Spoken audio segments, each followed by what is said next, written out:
Ludvíku, šlapu po osiřelé trávě u polních myslivců a pionýrů, kolik nás padlo na Pijavě. Zelený klobouk, ten zůstal na hladině, i tvoje housle a knihy doma v skleníku. Viněta žloutne na burgundském víně a ty se nevracíš, Ludvíku. Doufali v okna, věřili v dveře na zámku, a že si nešel, osiřel park i dvůr.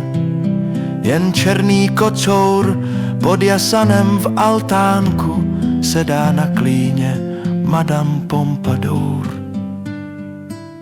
Tvůj otec býval obávaným zahradníkem na stráži melounů a fazolí.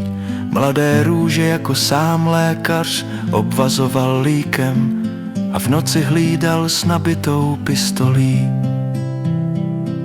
V kropicí konvy nosil sladkou vodu a zaléval jahodové záhony.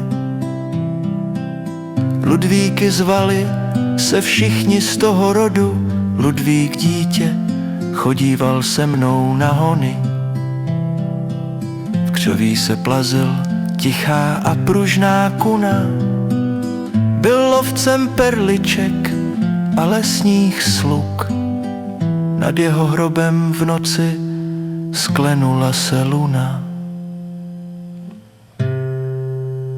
Indiánský luk.